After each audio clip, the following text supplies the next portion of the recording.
Seguramente has escuchado hablar de las proteínas como un suplemento para aumentar la masa muscular. Sin embargo, son mucho más complejas. En este video analizaremos cómo es que estas moléculas obreras microscópicas tienen un gran funcionamiento en el cuerpo humano.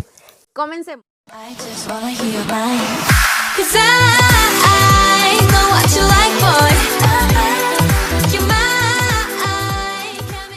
Las proteínas son macromoléculas, es decir, moléculas grandes que se encuentran en las células de todos los seres vivos y que están formadas por carbono, oxígeno, nitrógeno, hidrógeno y en menor cantidad por fósforo y azufre.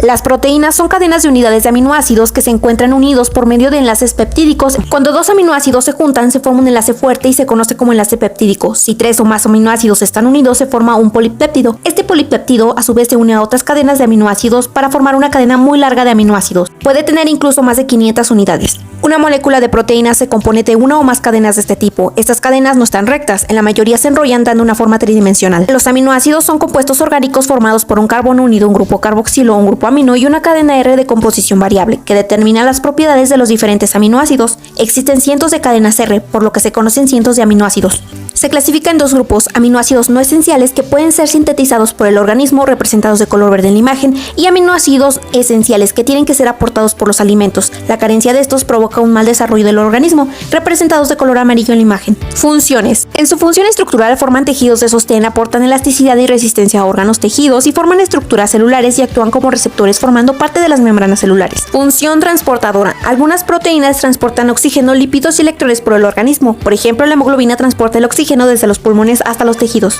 En su función de defensa, las proteínas desarrollan anticuerpos y son los encargados de regular factores contra agentes extraños, infecciones y toxinas bacterianas.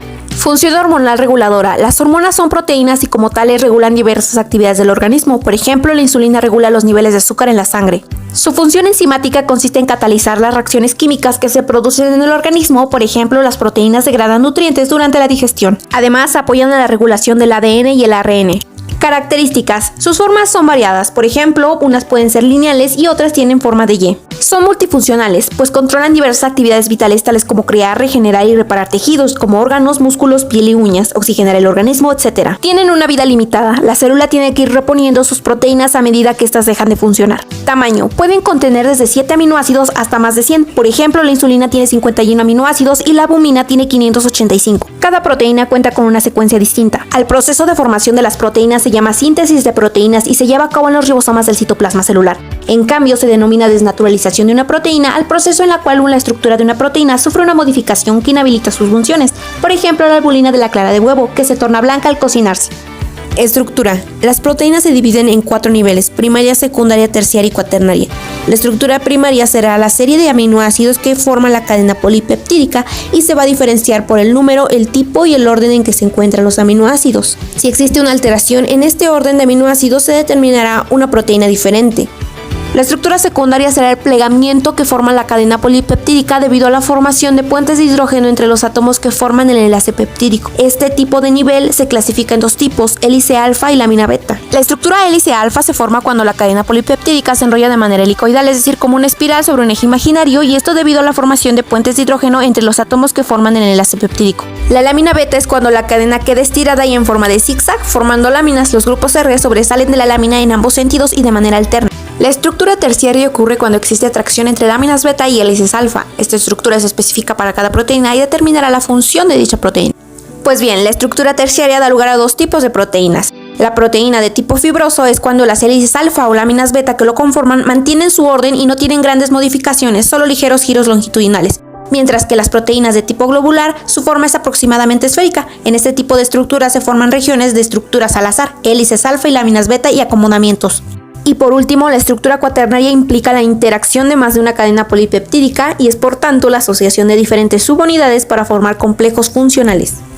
De acuerdo a su composición, las proteínas se clasifican en proteínas simples y proteínas conjugadas. Las proteínas simples son las que están formadas únicamente por aminoácidos y se dividen en globulares o fibrosas. Ejemplo de globulares son las prolaminas, gluteninas, albuninas, hormonas triptopina y enzimas. En las fibrosas están los colágenos, queratinas, elastinas y fibroínas. 2. Heteroproteínas o proteínas conjugadas. Estas están formadas por una fracción proteica y por un grupo no proteico que se denomina grupo prosteico. Dependiendo de este grupo existen varios tipos de heteroproteínas. Por ejemplo, las glucoproteínas, lipoproteínas, nucleoproteínas y cromoproteínas.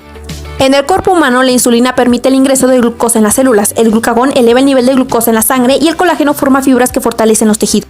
La queratina ayuda a formar los tejidos de la piel, cabello y uñas, la elastina brinda elasticidad a los tejidos como las venas, entre otros, y la prolactina hace crecer los senos durante el embarazo para la lactancia. La fibrina colabora en la coagulación de la sangre y la formación de costras. La miosina es la responsable de la contracción de los músculos, el transporte de vesículas y la división celular. La albulina transporta diferentes sustancias y evita que el líquido del torrente sanguíneo se filtre a otros tejidos. Y la hemoglobina genera anticuerpos para inmunizar al organismo frente a agentes patógenos. Las proteínas en los alimentos. Las proteínas animales son las que tienen mayor valor nutrimental, ya que aportan aminoácidos esenciales y juegan un papel muy importante en la alimentación del ser humano. Por ejemplo, la carne de res, ave, cerdo, etc., los lácteos como la leche, el yogur, el queso, los huevos. Las proteínas también se encuentran en vegetales, pero tienen mucho menor valor que las animales. Dentro de todos los alimentos que las contienen, las legumbres son las que contienen proteínas en mayor concentración. De estas tenemos las legumbres, los frutos secos como nueces, almendras, los cereales como la avena, el salvado, el trigo, el amaranto, etc. Es importante que conozcas que el exceso de proteínas de origen animal causan daños a la salud. Por ejemplo, colesterol, obstruye las arterias, provoca trastornos cardiovasculares, la obesidad y afecta riñones o hígado. Es por eso que se recomienda que la ingesta diaria de proteínas sea adecuada a tu edad, a tu salud, a tu actividad física y a tu edad.